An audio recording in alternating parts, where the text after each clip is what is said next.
Bonjour, je m'appelle Nathalie Yamb. Hello, my name is Nathalie Yamb. I reminded you in one of my latest videos displayed on the screen. The war in the Sahel is far from over. On the contrary, it will intensify. As often, history quickly proved me right. On July 25, 2024, when I heard the news of the ambush set for the Malian army in Tinzawaten, my first reaction was to ask the only question that matters. What is the rear base of the attackers? The obvious answer to this question leads us to coldly analyze the involvement of neighboring countries in the AES Confederation.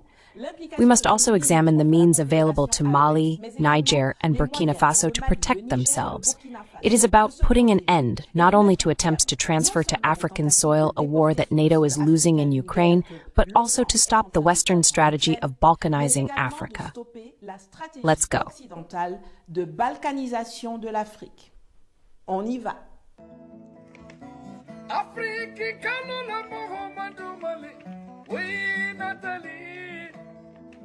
Tout a commencé par l'entrée des Fama dans In Afarak, une localité. It all began with the entry of the Fama into In Afarak, a locality located 120 kilometers northwest of Tessalit, on July 22, 2024. For decades, northern Mali, particularly the entire border area with Algeria, including the localities of Inhalit, In Afarak, Talahandak, Bokassa, and Tinzawaten, has been the epicenter of numerous traffics. These traffics are maintained by certain Algerian generals, African heads of state, terrorist groups, and their Western and Middle Eastern sponsors. There are migrants, drugs, weapons, fuels, medicines, cigarettes, hostages, and subsidized products. Everything passes through there. It is estimated that these traffics generate about $3.5 billion per year, not counting hostage trafficking. For example, in Africa, one can cite the region between the Gulf of Guinea, from Senegal to Nigeria.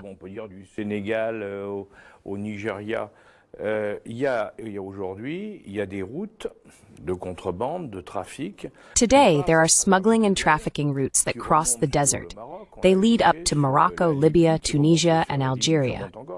Originally, these routes were mainly used for cigarette trafficking, as it was very profitable for traffickers. Then came the weapons, which circulate in all directions. You also have pharmaceuticals and many other things. Now there is also migrant trafficking, which has become a real problem. You understand the scale of this business and the stakes it represents. As the former head of French intelligence, Alain Juillet, said, this entire parallel economy of criminal networks is taken into account in the GDP calculation of some countries.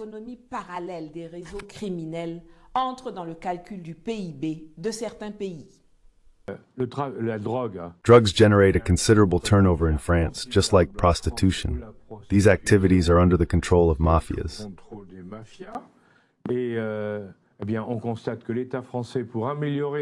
And it is observed that the French state, to improve its international positioning with GDP, includes drug and prostitution money in France's accounts. This poses an ethical problem.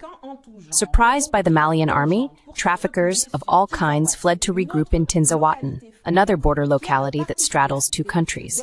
There is Tinzawaten in Mali and Tinzawaten in Algeria. The traffickers thus regrouped in Tinzawaten in Algeria. Meanwhile, Malian patrols, after securing In Afarak, were combing the area. Après avoir sécurisé In Afarak, ratissaient la zone. Une patrouille des forces armées maliennes avançait vers Tinzawaten, Mali. A patrol of Malian armed forces was advancing towards Tinzawaten, Mali, when suddenly the armored vehicle responsible for demining, carrying numerous Allied soldiers at the head of the convoy, was massively attacked by a drone. Simultaneously, an impressive armada of enemy vehicles arrived by land to encircle the Malian convoy. How could this happen? The satellite images showing the Malian convoy's advance towards Tinzawaten were provided by the Americans. With the help of the French, Algerians, and their terrorist allies, they organized the ambush that cost the lives of about 60 Malian and Allied soldiers. Taking advantage of a sandstorm, NATO's large armada was able to operate on the ground for several hours before Malian reinforcements, called by those who managed to withdraw from the trap, could intervene. Appelés par ceux qui ont pu battre en retraite face aux traquenards, ne puissent intervenir. Véhicules sophistiqués, chars, Sophisticated vehicles, tanks, drones, mercenaries from the American private military company Académie, better known as Blackwater, French legionnaires, Ukrainian special forces, Algerian military, overseeing the terrorists of JNIM, EIGS, and CSPDPA, in reality the MNLA, led by the terrorist Ayad Ghali, against whom the International Criminal Court issued an arrest warrant in 2017. All this impressive logistics employed by NATO from July 25 to 27, 2024, was not mobilized solely to crush a small patrol of 20 Malian vehicles.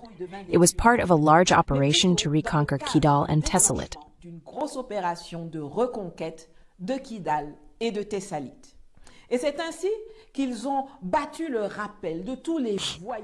And so they gathered all the mercenaries coming from the south of Libya, from the area still partially out of General Haftar's control, from Western Sahara crossing through Mauritania, from Algeria, of course, and even from the Middle East. They assembled about 2,000 people to try to replicate the 2012 attack. However, the fact that they launched so many against a small patrol was not very wise. This allowed for a strong response from the forces of the Confederation of the Alliance of Sahel States. As of July 30th, thanks to intense aerial bombardments supporting the AES allied forces deployed on the ground, they inflicted several hundred losses on the enemies.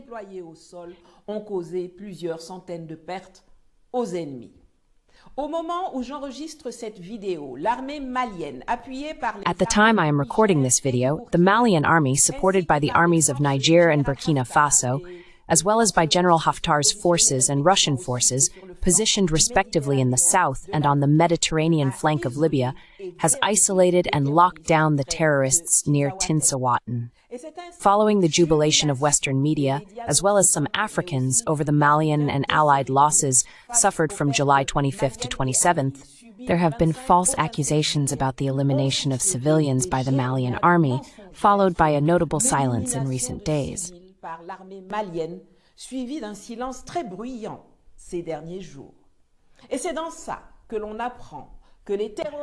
And so we learn that the terrorists have asked Algeria to negotiate with Mali to avoid being annihilated. But this is unlikely to succeed. First, because one does not negotiate with terrorists. Second, it would be foolish to miss this opportunity to deal them a fatal blow. Finally, Algeria is not in a position to give lessons in clemency. This is evident in the swift manner in which it handled the hostage situation at the Yamb, in a Menas gas site in January 2013, by sending 6,000 soldiers to eliminate both the 29 terrorists and 40 hostages of 10 nationalities who were working on the site.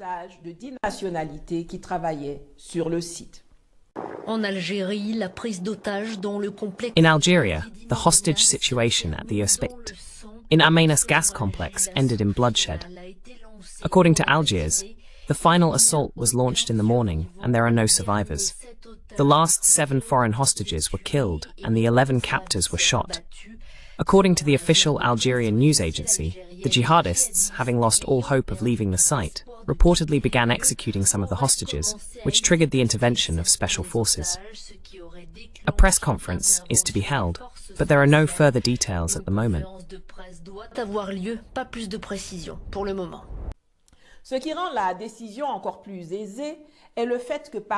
What makes the decision even easier is that among the terrorists, whom Western media now shamelessly present as rebels or separatists, there are very few Malian Tuaregs.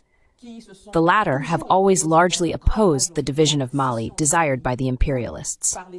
About 90% of Malian Tuaregs proudly claim their belonging to Mali. In fact, they left the northern areas when the terrorists settled there.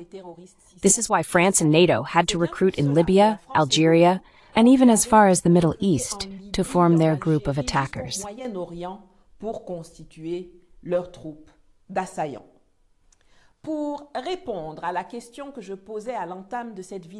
To answer the question posed at the beginning of this video, the rear base of the attackers is Algeria. It's sad to say, because we still remember the bonds of friendship that united the two countries during the time of Boumediene, Ben Bella, and the War of Liberation. There was a period when Algerians felt destabilized by trafficking coming from Mali and Niger. This is why Algeria built, starting in 2015, barriers, whether with sand walls, trenches, or barbed wire, to better protect its territory from incursions, traffickers, and migrants. Protéger son territoire des incursions, des trafiquants et des migrants. Comme vous pouvez le voir sur la carte qui s'affiche à l'écran, as you can see on the map on the screen, the entire Algerian territory is barricaded. But that was before. The deceitful attitude and intrigues of the current Algerian power have been revealed many times. Today, Algerian generals sponsor, protect, and profit from certain trafficking in the tri-border area. Thanks to the barriers erected along the entire territory, it is impossible for trafficking to occur without the complicity of the military. Impossible que des trafics aient lieu sans la complicité des militaires. C'est l'Algérie qui héberge des déstabilisateurs en chef du Mali. It is Algeria that harbors destabilizers in Mali, including Imam Dicko, who dreams of transforming part of Malian territory into a caliphate, as well as leaders of terrorist groups. It is also Algeria that attempted a show of force by flouting Mali's sovereignty during the Non-Aligned Movement Summit in January 2024 in Uganda. It tried to forcibly adopt a text reiterating the Non-Aligned Movement's support for the Algiers Agreement and urging the signatory parties to respect their commitments. This, while Mali had announced since December its sovereign decision to henceforth prioritize the path of inter-Malian dialogue. Privilégier dorénavant la voie d'un dialogue intermalien. Cela avait d'ailleurs créé un pataquès diplomatique. This had moreover created a diplomatic stir in Kampala that many remember. The perfidy of the Algerians had led the Malian authorities to immediately terminate the Algiers Agreement on January 25, 2024. They vigorously denounced the interference and dangerous hostility of the Tebboune government. The transitional government, as part of the implementation of the Agreement for Peace and Reconciliation in Mali, stemming from the Algiers process signed in 2015, shares the following serious facts with national and international opinion. Some signatory groups of the Agreement for Peace and Reconciliation in Mali, stemming from the Algiers process, have changed their stance. They have become terrorist actors and are being pursued by Malian justice after committing and claiming terrorist acts.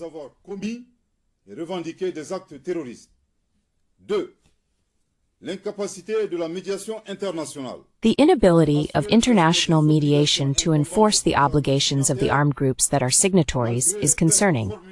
This is despite the complaints from the transitional government, expressed in the letter from the Minister of Reconciliation, Peace and National Cohesion, responsible for the Agreement for Peace and National Reconciliation, dated February 24, 2023. This letter was addressed to the authorities of the People's Democratic Republic of Algeria, who lead the international mediation.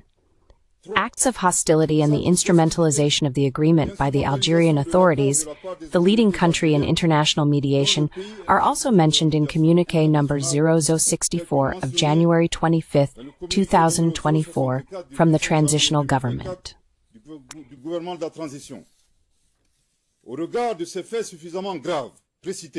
In light of these serious facts, the transitional government notes the total inapplicability of the Agreement for Peace and Reconciliation in Mali, resulting from the Algiers process signed in 2015.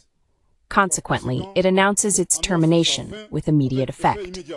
Algeria also negotiated with the terrorist Yada Kali, without the knowledge of the Malian authorities, for the release of 3 Italian hostages. This was done against the payment of a ransom of $13.5 million by Italy in February 2024. However, the payment of ransoms is one of the most well-known and perverse means of financing terrorism.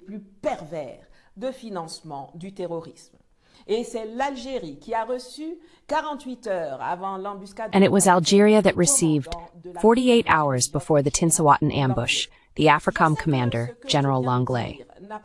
I know that what I just said may not please some, especially among my Algerian followers, but the facts are verifiable and persistent. The actions of the Algerian government, army, and state deserve to be denounced, both by us and by the Algerian people, whom we distinguish from their authorities. Algeria has difficult relations with France on certain issues, notably Western Sahara, visas, or the repatriation of cultural heritage. Mais c'est également vrai que les deux sont en symbiose. But it is also true that the two are in symbiosis when it comes to destabilizing Mali. It is not for nothing that France, Germany, the European Union, and the United States were the sponsors of the Peace and Reconciliation Agreement in Mali, stemming from the Algiers Protocol signed in 2015. This agreement, like those of Minsk in Ukraine, was only intended to buy time for those working behind the scenes for the division and plundering of northern Mali. France, Algeria, and their terrorist allies. Yes, she was right to say it, because there was the idea that it was Putin who wanted to buy time. Il y avait l'idée que c'était Poutine qui avait voulu gagner du temps. Non, c'est nous qui voulions gagner du temps pour... No, it was us who wanted to buy time to allow Ukraine to recover and strengthen its military capabilities. That's why we need to defend the Minsk negotiation, in which you played a very important role. We need to defend it, because it was precisely during these 7 years that Ukraine was able to strengthen itself. And that's where Putin was mistaken.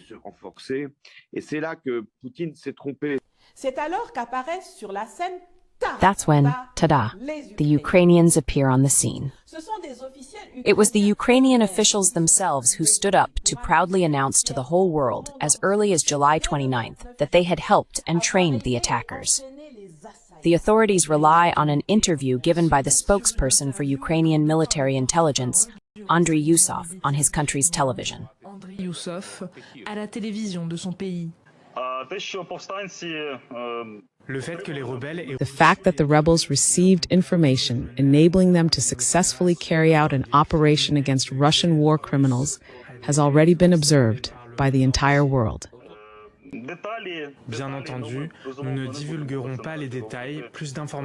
Of course, we will not disclose the details for the moment, but more information will follow here. This blatant aggression has led to the severance of diplomatic relations between Mali and Niger with this European state, described as Nazi and terrorist, as well as the initiation of legal proceedings and a request to refer the matter to the UN Security Council. Following the acknowledged and assumed involvement of Ukraine in the aggression against Mali, the transitional government of the Republic of Mali has decided on the following measures: the immediate severance of diplomatic relations between the Republic of Mali and Ukraine. The latter is unfortunately led by leaders who confuse the international stage with a theater stage.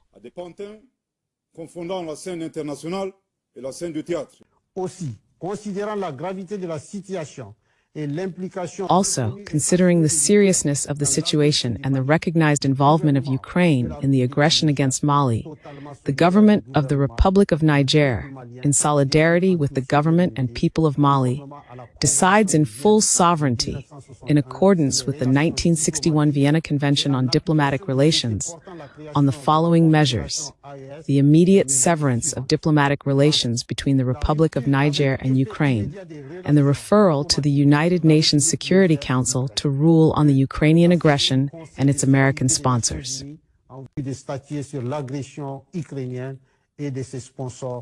Mais on le sait depuis longtemps. L'Ukraine, qui n'arrive même pas. But we have known for a long time that Ukraine, which cannot even win a war on its own soil despite military, financial, and political aid from 32 Western countries for 2.5 years against a single adversary, is just a puppet.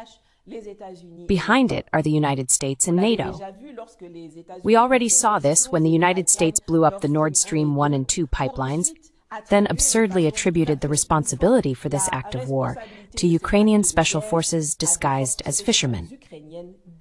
The presence of American and French mercenaries and equipment in Tinza or Athens clearly shows the involvement of the United States and France in the military aggression against Mali. Des États-Unis et de la France derrière l'agression militaire contre le Mali. Il y a 3 raisons à leurs agissements. There are 3 reasons for their actions.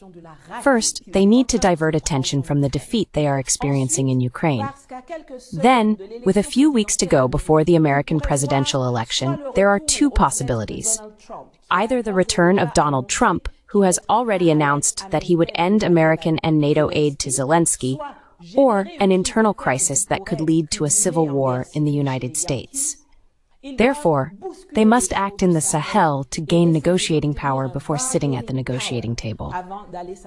Finally, they want to accelerate their old plan of fragmenting Africa. Accélérer leur vieux plan de morcellement de l'Afrique. On se souvient comment l'immonde diplomate américain Peter Pham avait... We remember how the American diplomat Peter Pham, without hesitation, made public the American strategy of the balkanization of Africa in an op-ed published in the New York Times in 2012.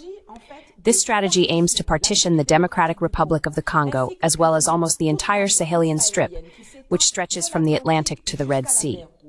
There is a particular focus on the division of Mali, Niger, Chad, Nigeria, Cameroon, Sudan, Ethiopia, and Somalia. For Sudan, this was achieved in 2011, despite the principle, considered sacred since 1964, of the inviolability of borders inherited from colonization. But what the United States wanted, the African leaders of the time accepted without protest. Salva Kiir, the president of the new state, was sworn in on the provisional constitution, vowing to promote the development and well-being of the people of South Sudan. The entire destabilization of Africa and the expressed desire of the Westerners to proceed with its fragmentation are due to their knowledge of our subsoil. The Battle of Tinzawaten, peace to the souls of the soldiers who fell in the line of duty, is just a minor episode in a war that has been going on for centuries. This war involves not only Mali, but also, as we have seen, neighboring and distant countries. The real issue is the war for control over the Adrar of the Ifoghas, and thus for control of the Sahara.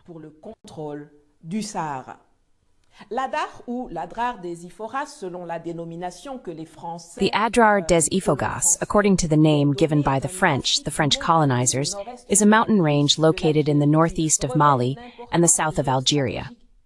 It holds immense geostrategic importance due to its altitude, which offers a dominant observation point, not only over the immediate vicinity, but as far as the Middle East.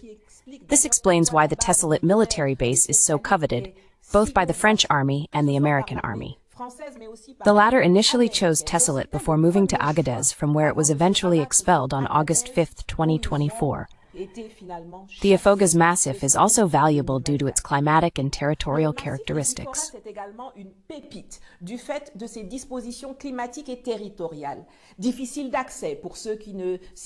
Difficult to access for those who are not familiar with it, the Adrar des Ifoghas is riddled with caves and undetectable passages. It is one of the best places to hide people and equipment. Today, a large number of terrorists armed by France, the United States, and Qatar, as well as traffickers, some employed by Algerian generals, are hidden there. Capturing them is a real challenge, as they can move through crevices and by untraceable passages for those who do not know the area like the back of their hand. It is a prime area for hostage trafficking, where hostages are hidden and moved from one place to another.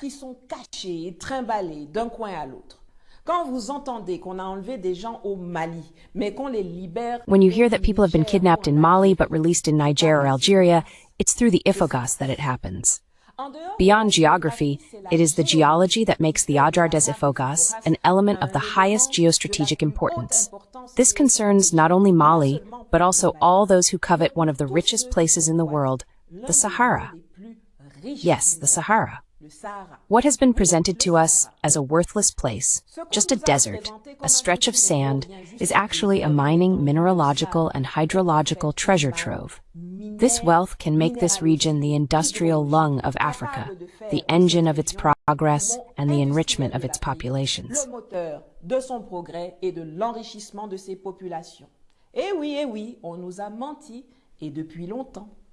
Yes, we have been lied to for a long time. They are the ones who write history.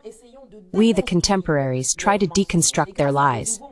Thanks to new means of communication, like the internet and social networks, we are gradually succeeding, with friends, in exposing their falsehoods and hypocrisy, and in imposing our narrative. We are waiting for our states to finally take over by changing the content of school programs. The misinformation that has been taught to us since colonization must be definitively purged. Our schools must produce well-educated young people, confident, armed with the truth, and ready to face the world without complexes.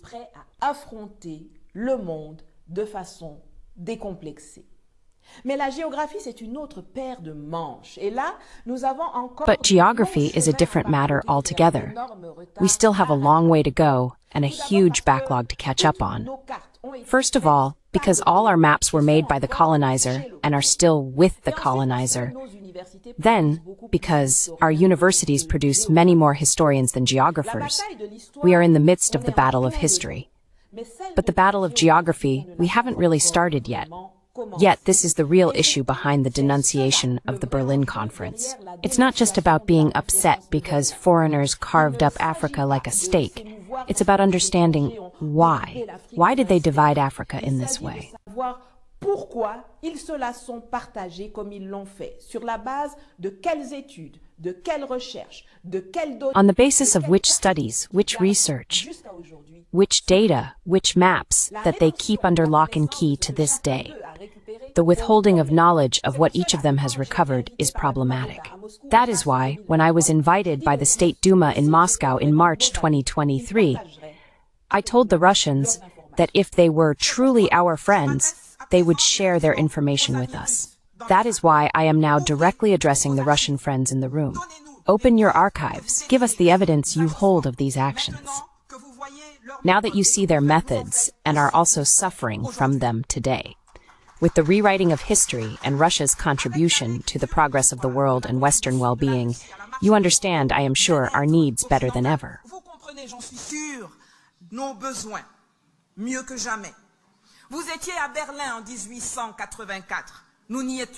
You were in Berlin in 1884? We were not there. You were in Yalta? We were not there. You were there in 1960? We were not there. Share your information and your archives to help us effectively and scientifically deconstruct the falsification of history that fuels neocolonialism. They were in Berlin, even if they refused to take their share in the partition of Africa. They know what the others said to each other. They know what the others had and still have today as information. It is imperative that they share it with us. Our authorities must ask them for it. The video of my full speech is on my channel. If you can, go watch it after this one. De celle-ci. Lors du travail de recherche que j'ai fait pour cette chronique, during my research for this column, I came across the archives and iconographic collections of Jean Clausel, a former prefect and administrator of French colonies. These archives cover the period from 1902 to 2008. They contain monographs, notes, maps, telegrams, reports, plans, and data. They are stored in 42 boxes at Lumathèque Condorcet in Aubervilliers, in the Paris suburbs. However, you cannot access them online. You must obtain authorization to access them physically. Moreover, you are not allowed to make photocopies, only photographs without flash if you're lucky. It's a real obstacle course. Si vous avez de la chance, le parcours du combattant. J'espère néanmoins que des chercheurs et étudiants africains sérieux I nevertheless hope that serious African researchers and students will do the work after this video. Everyone knows that I am not on good terms with the United States, but it must be acknowledged that they are much more transparent than the French when it comes to declassification and access to information, even on the darkest parts of their history. To help you understand the importance of mastering geography, I will remind you of two historical examples. We all remember the debacle of the armies reputed to be the most powerful in the world. First the Russians in 1989, then 32 years later, the United States and NATO in Afghanistan. We saw how they fled in haste, leaving their belongings behind.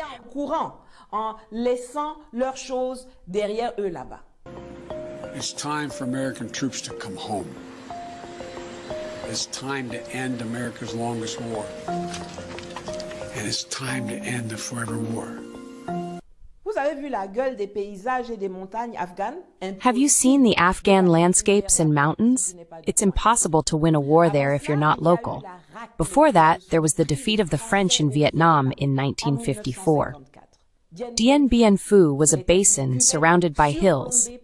By choosing to set up their camp there, the French allowed General Giap's troops to encircle them from the heights. They thought they could control the hills with air support, but they hadn't anticipated the rise in power of the anti-aircraft equipment used by the Viet Minh.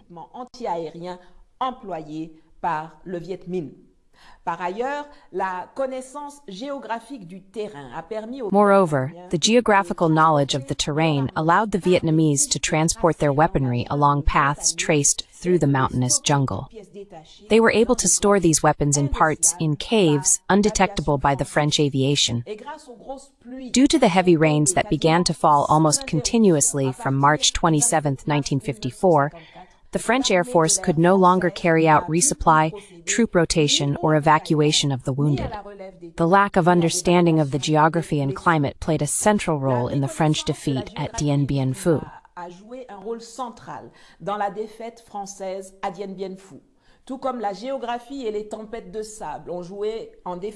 Just as geography and sandstorms worked against the Malian army from July 25 to 27, 2024. Those who are familiar with the Ifoghas massif and the entire area of northern Mali, Niger, Algeria, and even Mauritania know where the riches of the Sahara are located. At the beginning of the 20th century, when French explorers conducted research, they discovered that the area was teeming with resources and wealth. The worst part is that they never hid it. Let's listen to Charles de Gaulle and Félix Houphouët-Boigny. As for the Sahara, our line of conduct is one that safeguards our interests and takes realities into account. What are our interests?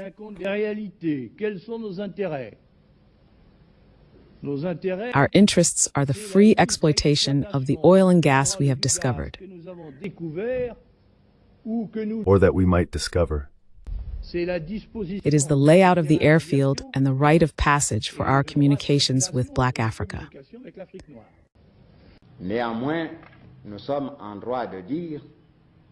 Nevertheless, we can say that the Sahara, if exploited rationally, can be an immense source of wealth, not only for the inhabitants of the Sahara and neighboring populations, but also for the entire French Union.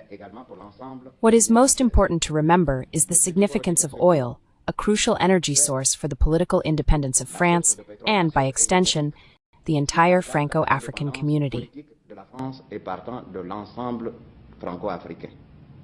We indeed want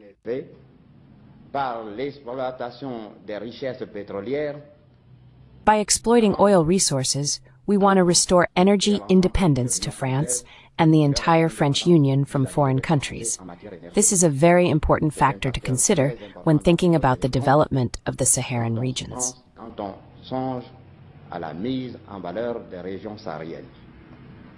Thank you, Mr. Minister. What is at stake today is what Houphouët-Boigny, then Minister Delegate to the French presidency, and de Gaulle, President of France respectively, said in 1957 and 1961. Free exploitation for France means exploitation without restriction and without the need for authorization of our oil, our uranium, our gas, our gold, our minerals, and our water. This is particularly crucial now, at a time when energy supply has become difficult and costly for Europeans due to the war in Ukraine and the sanctions they have imposed on Russia. To understand what is happening in the Sahel, it is essential to know the history and geography.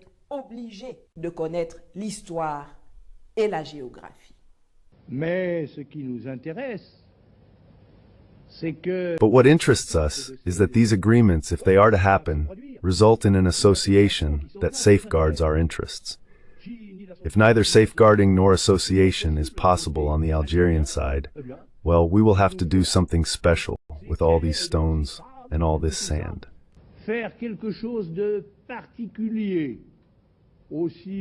As long as the disadvantage does not outweigh the advantage for us.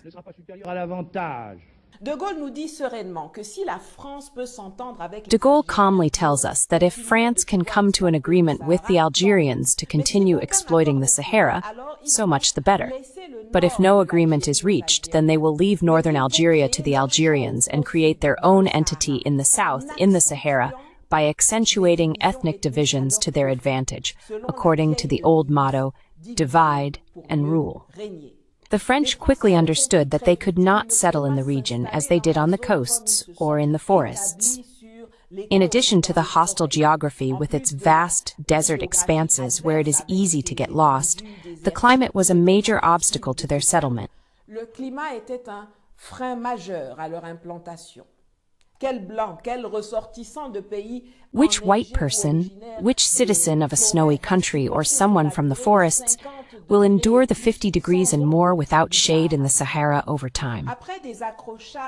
After clashes with local populations concerned about their autonomy during the colonial period, they decided to cooperate with those who knew the area like the back of their hand. This is how they began to highlight the Tuaregs, romanticizing the blue men of the Sahara, leading the collective imagination to believe that they were the only ones in the area, even though they are far from being the majority there.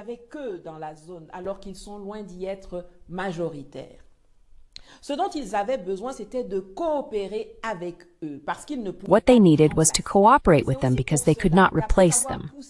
This is also why, after pushing the terrorist groups of the MNLA to declare the independence of Azawad in 2012, an imaginary territory that exists only on social networks and in French divisive planning, the French army, instead of chasing the terrorists, prohibited the Malian army from entering Kidal and approaching the Ifoghas for 10 years. From 2013 to 2023, it subcontracted to its accomplice MINUSMA the arming and collaboration with the terrorists, as well as the occupation of the strategic military base of Taoudeni, among others. After examining what happened in Tinzawaten, highlighting the actors, and understanding the importance of geography in the war being waged against us, I will conclude by making 3 recommendations. Terminer en formulant 3 recommandations. Premièrement, tout comme d'autres armées ont créé des unités. Firstly, just as other armies have created specialized units of alpine hunters, Gebirgstruppe, Alpini, or Mountain Division, in the mountainous countries of Central Europe or the United States, and just as Canada has created ranger and trapper units to operate in Arctic tundra or boreal forest terrains, it is necessary to create or revitalize specialized units for the Sahara in the AES armies. These units, called meharists, must be composed of people who know or are trained in its geography, languages, populations, and climate. These are individuals who are physically and mentally fit to fight there. It is also necessary to equip them with adequate means, such as traditional camels and horses, but also motorcycles, quads, 4x4 vehicles, light armored vehicles, MATVs, and more modern drones.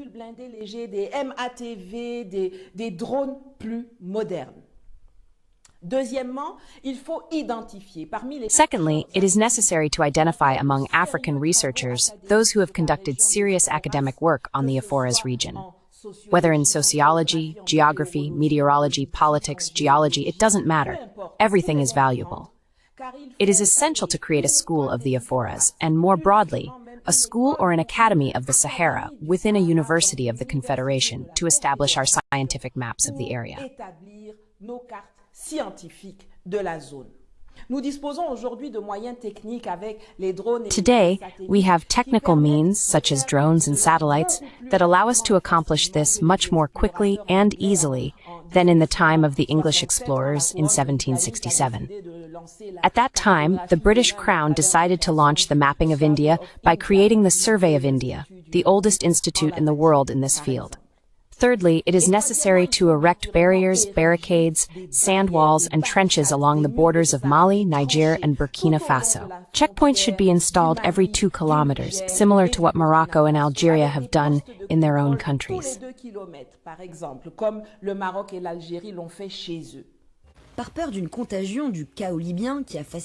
Out of fear of a contagion from the Libyan chaos, which facilitated terrorism as well as arms and drug trafficking in the region, Algeria also discreetly built a sand wall at its borders starting in 2015.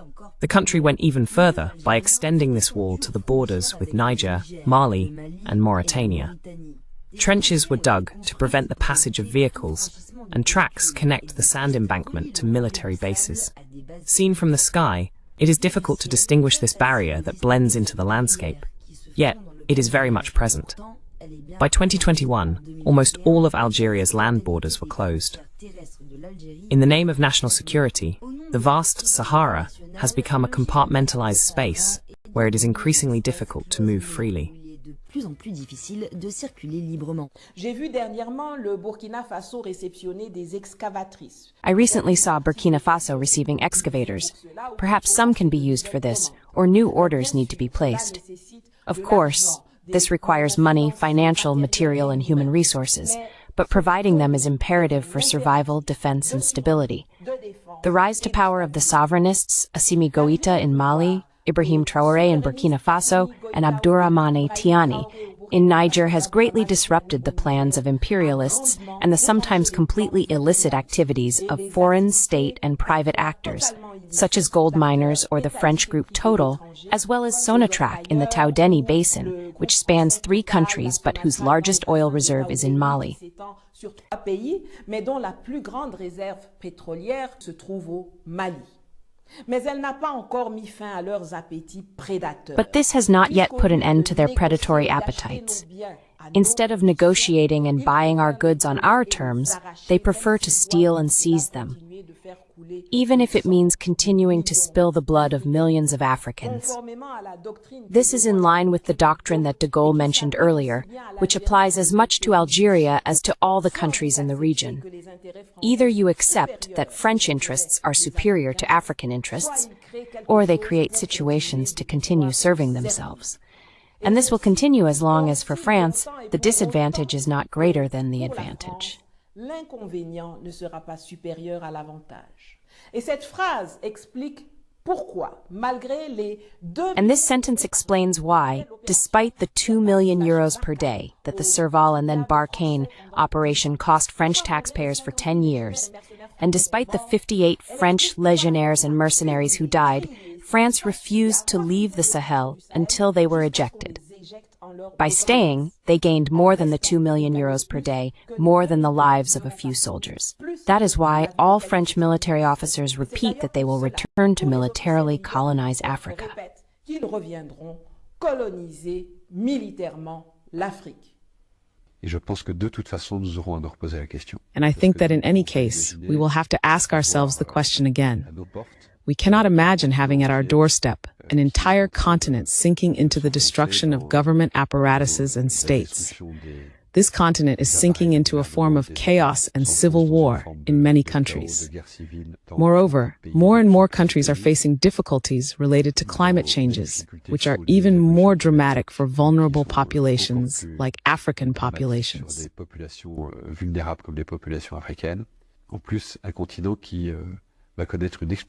Moreover, it is a continent that will experience an unprecedented demographic explosion.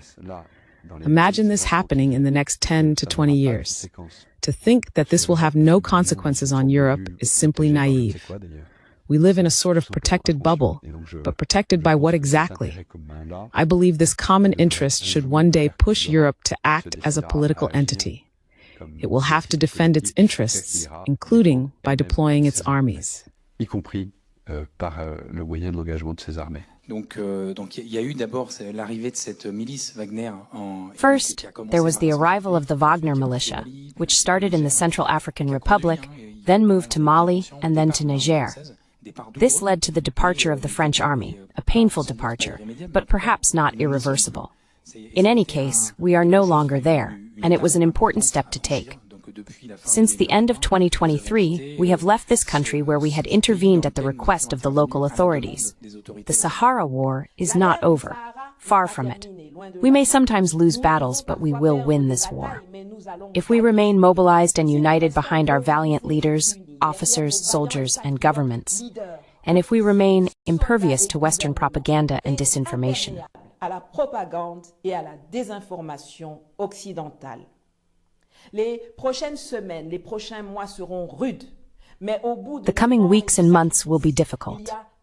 But at the end of the effort and sacrifice, there is our prosperity and comfort for our children. We must inflict a memorable defeat on the harmful France, its NATO allies, and African collaborators. AES or death will overcome us. You know what you have to do.